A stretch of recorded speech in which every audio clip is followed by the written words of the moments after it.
Salut à toi, j'espère du fond du cœur que tu vas bien. Comment affronter, accepter et vaincre la peur du regard des autres grâce à ces 8 techniques absolument indispensables. Première technique scientifique. Première technique scientifique pour se libérer de la peur du regard des autres, c'est les hypothèses alternatives. Qu'est-ce que ça veut dire? C'est que quand tu te dis ah, là la personne est en train de me juger, en train de me critiquer, en fait, comment peux-tu le savoir? Est-ce que tu peux être sûr à 100% que c'est le cas? Peut-être qu'il y a certains cas, si elle fait ah ah ah ah, oui, là on est d'accord. Mais la plupart du temps, en fait, objectivement, on ne peut pas totalement être sûr. Et donc, ce n'est qu'une hypothèse, ce n'est qu'un scénario. Scénario 1, peut-être qu'elle me juge, parfois ça arrive et c'est pas cool quand c'est le cas. Mais ça ne reste qu'un scénario, qu'une hypothèse, comme une hypothèse scientifique. Donc je vais dire, ok, c'est quoi les autres hypothèses? Donc peut-être qu'il me juge beaucoup, mais peut-être qu'il me juge pas trop, c'est déjà un peu moins pas cool, ok?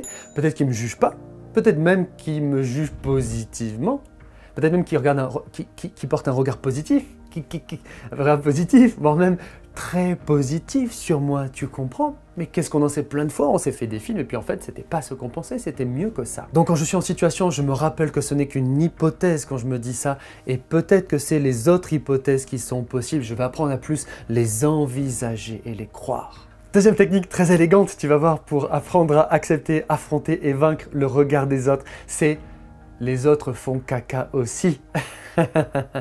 Quand là, tu as peur du regard des autres, tu es en train de mettre en mode, tu sais, comme un juge, en haut de son grand trône de juge qui te regarde comme ça et toi tu es là, mon Dieu, tu vois. Mais fais-le redescendre de son trône et caca, trône, blague douteuse, ben écoute, on fait avec ce qui vient. Mais tu comprends? L'autre aussi, c'est un petit être humain comme toi. Lui aussi, il a ses fragilités. Lui aussi, il a ses faiblesses. Lui aussi, il a ses peurs. Lui aussi, il a ses défauts. Lui aussi, il a ses soucis. Lui aussi, il a ses failles. Et littéralement, ça peut être aussi même une technique en plus. Je veux dire, de l'imaginer littéralement. Mais il y a des fois, il fait caca. Imagine Brad Pitt ou imagine je sais pas qui que tu admires ou qui te fait peur. Et d'imaginer en train de faire caca, en train de faire pipi, bah tout de suite, c'est quand même moins glorieux, quoi, tu vois. Donc, tu peux littéralement imaginer ça. Ça peut être rigolo et tout ça, quoi, tu vois, et t'aider aussi à dédramatiser. L'humour, ça va faire du bien. Mais à nouveau, te rappeler aussi que l'autre a ses défauts, ses failles, ses imperfections et tout, que tu les connaisses ou que tu ne les connaisses pas. Mais ils sont là. Je peux te dire que en tant qu'accompagnant de métier qui a accompagné des milliers de personnes dans sa vie, j'en ai vu des gens qui paraissaient impressionnants ou forts ou menaçants ou brillants ou est-ce que tu veux. Et puis en fait, tu vois, dans le beau de mon métier, je vois à quel point avec bienveillance, mais ils ont tous leurs défauts, leurs failles, leurs peurs, leurs imperfections et des fois de manière tellement insoupçonnée. Rappelle-toi de ça. Troisième technique, c'est ce qu'on appelle en psychologie scientifique l'effet spotlight. Imagine que tu marches quelque part, au centre-ville, devant des terrasses à café, et que tu tombes. Ton premier réflexe, la plupart du temps, ça va être ah, tout le monde me regarde. Mais si tu oses vraiment prendre le temps, 5 secondes, même 10 secondes, de bien regarder autour de toi, tu vas voir que plein de gens, si ce n'est pas la majorité, si ce n'est pas quasiment tout le monde, si ce n'est pas tout le monde, en fait, n'a pas fait attention à ça.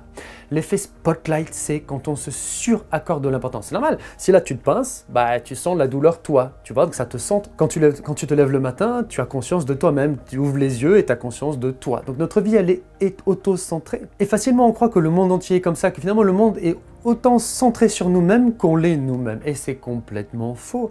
Le monde, les autres, ils ont bien d'autres choses à penser et à faire que juger, critiquer, condamner et s'hyper focaliser sur toi.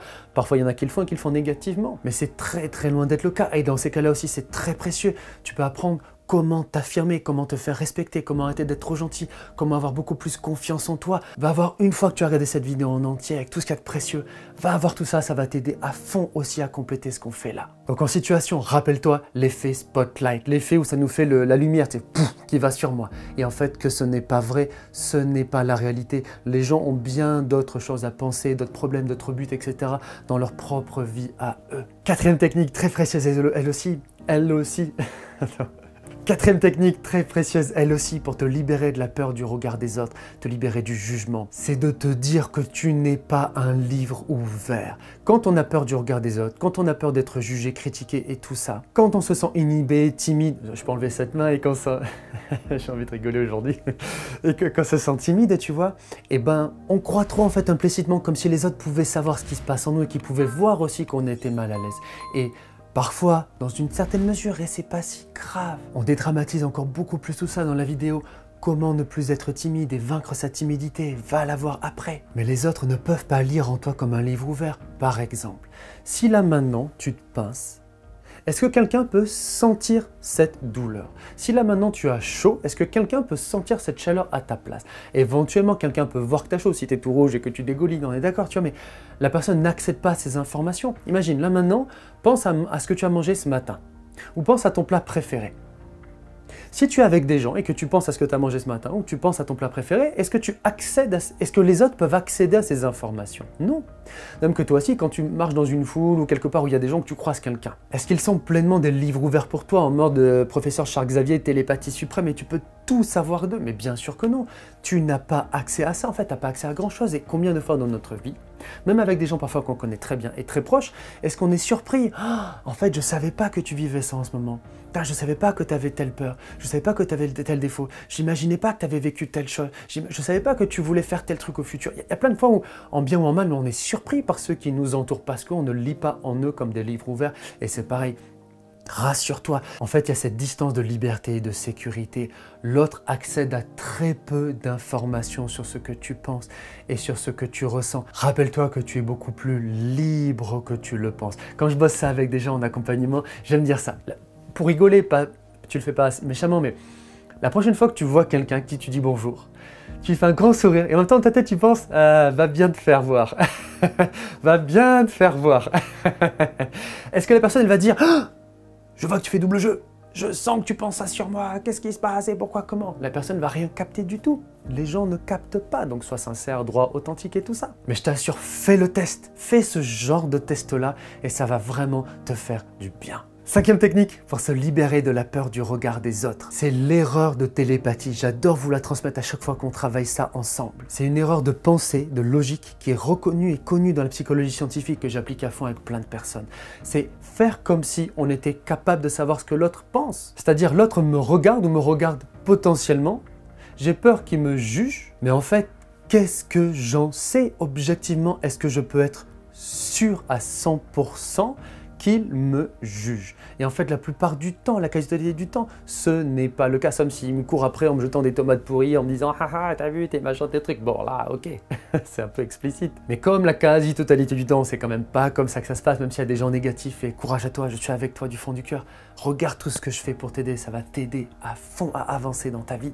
Mais en fait, on ne peut pas autant le savoir que ça. Donc la prochaine fois que tu es dans une situation où tu as peur du regard des autres, pense aussi à cette technique, l'erreur de télépathie. Ça consiste à te dire « Est-ce que je peux savoir avec certitude ce que l'autre pense? Est-ce que je ne suis pas en train de faire l'erreur de télépathie, de faire comme si je pouvais savoir ce qu'il pense? » Et en fait, oui, plus humblement, je vais me dire que c'est vrai, je ne peux pas savoir. Et donc, peut-être qu'il me juge, mais peut-être que pas du tout, comme on en a parlé avant.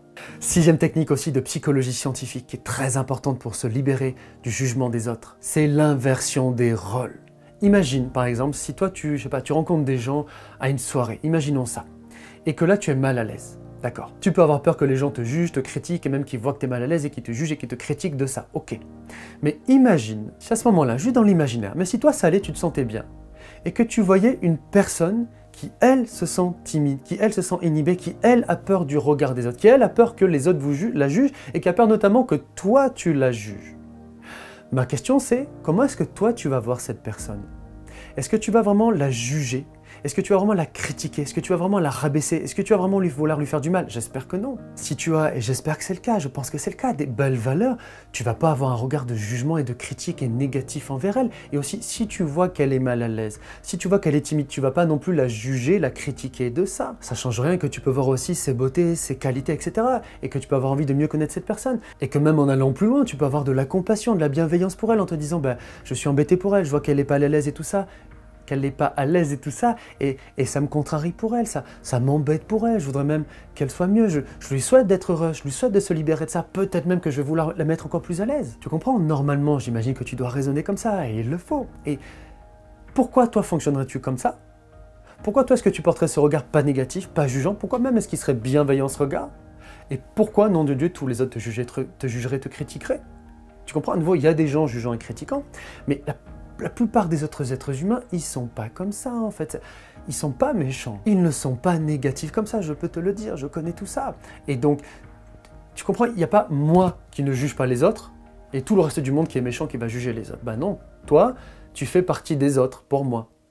Toi, tu fais partie des autres pour toutes les autres personnes. Tu vois, quand des gens ont peur du jugement, ben, ils peuvent avoir peur à un moment que toi, tu les juges. Mais pourtant, c'est pas ce que tu fais. Mais t'as vu, toi, après, si on réinverse les rôles, que c'est toi qui te mets à la place de celui qui a peur, toi, tu as peur qu'on fasse la même chose. Donc, quand tu es en situation où tu as peur du regard des autres, applique la technique aussi de l'inversion des rôles. Si c'était moi qui étais à l'aise et que je voyais quelqu'un là qui était mal à l'aise, qu'est-ce que je penserais à propos d'elle? Est-ce que je la jugerais? Est-ce que je la critiquerais?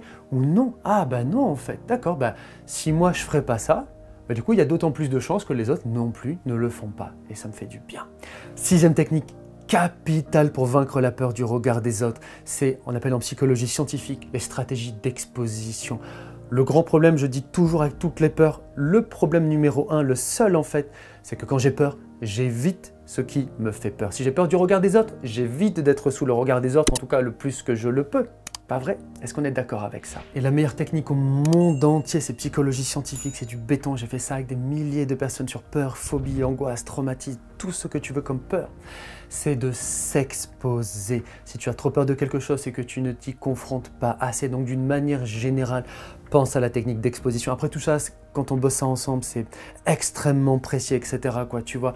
Mais prends le plus possible de ce que je te dis là pour que ça t'aide concrètement dans ta vie. Expose-toi à ce qui te fait peur. Si quelqu'un a peur de l'eau, je veux lui conseiller régulièrement, progressivement, mais très régulièrement à nouveau, de s'exposer à l'eau. Si quelqu'un a peur des araignées, ça va être de s'exposer peu à peu aux araignées. Si quelqu'un a peur de prendre sa voiture parce qu'il a eu des soucis avec la voiture, tu vois, ben ça va être peu à peu de reprendre la voiture en sécurité, en contrôle et tout ça. Mais de plus en plus de faire ça, et c'est comme ça qu'il va la vaincre. Comment tu crois que fait quelqu'un qui dresse des tigres ou qui dresse des araignées ou tout ça? Au début, il avait peur, hein, comme tout le monde. Hein. Mais à force, il s'est habitué et du coup, ça allait mieux. Donc, expose-toi plus progressivement à ce qui te fait peur. Ose de plus en plus l'affronter. Arrête de fuir. Affronte. Et à nouveau, regarde toutes les vidéos que je fais. Ça va t'aider à fond ça veut dire ça va t'aider à fond à t'aider à tout ça. Tu m'as compris. D'accord? Huitième technique capitale pour vaincre la peur du regard des autres. Pareil, avec des milliers de personnes, on a travaillé ça. Ça prolonge ce que je t'ai dit avant. C'est non seulement ce qui te fait peur, tu vas t'y exposer quand ça arrive, mais en plus tu vas le provoquer. Ça marche extraordinairement bien pour toutes les peurs. Imagine, tu as peur par exemple, je sais pas, d'être en caisse, de passer en caisse d'un magasin et de bégayer. Par exemple, fais exprès de bégayer. Tu passes en caisse et tu as peur d'être trop long à ramasser tes courses et que les gens ne soient pas contents derrière, fais exprès d'être trop lent. Par exemple, tu prends les transports en commun et tu as peur d'avoir quelqu'un au téléphone et que les gens écoutent ce qu'ils disent et qu'ils jugent ce que tu dis ou de les déranger, tu vois, fais-le. Et même si c'est possible, parle encore plus fort, fais exprès. Ok, tu ne seras pas à l'aise, mais une fois que tu l'auras fini, ah, quel soulagement. Et si tu fais ça, tous ces trucs-là par exemple, ou d'autres choses, tu vois, dans l'idée. Quand tu l'auras fait 10 fois, 20 fois, je t'assure que tu seras 10 fois plus à l'aise par rapport à ça. Donc là aussi, fais le crescendo. Si tu veux trop tout de suite t'exposer, te confronter à des choses, provoquer des choses qui te font trop peur, c'est trop difficile au début. Crescendo, mais ce qui te fait peur, fais-moi confiance en vrai expert qui a l'habitude et qui a tellement travaillé ça avec lui-même. N'attends pas que ça arrive. Va le chercher, va le provoquer. Donc dans toutes les situations que ça évoque dans ta vie à toi, autant que tu le peux, crescendo de plus en plus, mais régulièrement, va même toi-même provoquer ces choses-là. D'accord ? Partage-moi en commentaire qu'est-ce que tu penses de tout ça. Est-ce que ça t'a parlé, inspiré? Je sais qu'il y a des choses où tu vas me dire ça je vais y arriver, d'autres tu vas me dire oh ça c'est un peu plus difficile et tout, c'est normal. Mais bats-toi, vas-y, accroche-toi et tu vas réussir. Partage-moi tout ça dans les commentaires, est-ce que tu vas mettre en place dans ta vie? Pense aussi à m'aider pour mon projet d'espoir, c'est très précieux s'il te plaît. Pense à liker, commenter, partager la vidéo, ça m'aide pour le référencement YouTube, c'est très important. Et enfin, si tu ne l'avais pas déjà fait, pense absolument à t'abonner, activer les notifications pour rien rater, gling gling gling, ma fameuse cloche, you can ring my bell, ok? Et pense absolument à regarder la playlist de vidéos qui vont t'aider, là et encore d'autres qui vont t'aider à fond, comme on en a parlé, à compléter tout ça. Courage à toi du fond du cœur, on se retrouve tout de suite dans la prochaine vidéo. À tout de suite, c'est parti.